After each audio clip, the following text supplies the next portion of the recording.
শিলিগুড়ি উত্তর পূর্ব ভারতের প্রবেশদ্বার এবং বহু মানুষ সেখানে যান।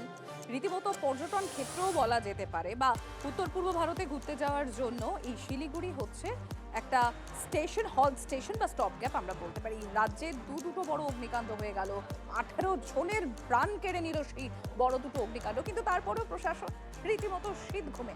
পর্যটন মন্ত্রী শহরে যে সমস্ত হোটেলগুলো রয়েছে সেখানে এখনো পর্যন্ত পা পড়েনি না দমকল, না পুলিশের কিংবা পুরসভা। এই সিলিন্ডার কার্যত জং ধরে দীর্ঘদিন ধরে নষ্ট হয়ে আছে।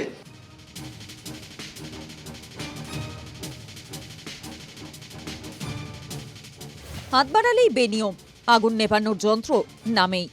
এভাবেই কার্যত চলছে শিলিগুড়ির হোটেলগুলি। তারাপীঠ থেকে মির্জা গালিব স্ট্রিট। 48 ঘন্টার মধ্যে পরপর অগ্নিকাণ্ডের পরও এমন ঢিলেঢালা অবস্থা উত্তরবঙ্গের সবথেকে গুরুত্বপূর্ণ শহরের। শিলিগুড়ির ক্ষেত্রেও কিন্তু ভয়াবহ ছবি উঠে আসছে। আমার সামনে যে হোটেলে আছি সেই হোটেলে ফায়ার এক্সটিংগুইশার কার্যত জং ধরে নষ্ট হয়ে গিয়েছে, দীর্ঘদিন ধরে ব্যবহার হয় না। হোটেল মালিকদের সংগঠনের তথ্য বলছে, শিলিগুড়ি শহরে লাইসেন্স প্রাপ্ত হোটেল প্রায় 300, আরও রয়েছে অন্তত 300টি হোটেল।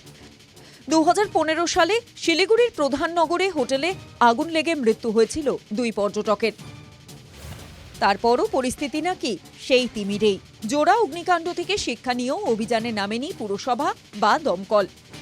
বুক ঠুকিয়ে তো এইটা কথা আমি বলতে পারবো না যে হ্যাঁ 100% সেফ সিকিউর রয়েছে। তবে এইটুকু আমি বলতে পারি যে তারাপীঠে যে ঘটনা হয়েছে বা কলকাতাতে যে ঘটনাগুলো হয়েছে সেখান থেকে আমাদের শিলিগুড়িতে অ্যাডমিনিস্ট্রেশন মানে শিলিগুড়ি ফায়ার দপ্তর অন্তত এর থেকে একটু ভালো। পর্যটন মন্ত্রী শঙ্কর ঘোষের শহর শিলিগুড়ি, সেখানে হোটেলের অগ্নি সুরক্ষায় পদে পদে ধরা পড়েছে গলদ। কার্যত যতগৃহ শিলিগুড়িতেও বহু হোটেল সেই ছবিই বলে দিচ্ছে এখানে অভিযান হয় না। ফলে উত্তরবঙ্গের ক্ষেত্রে, শিলিগুড়ির ক্ষেত্রে ফের কি দুর্ঘটনার অপেক্ষা চলছে? দীপায়নের সঙ্গে প্রসেনজিৎ, টিভি9 বাংলা, শিলিগুড়ি।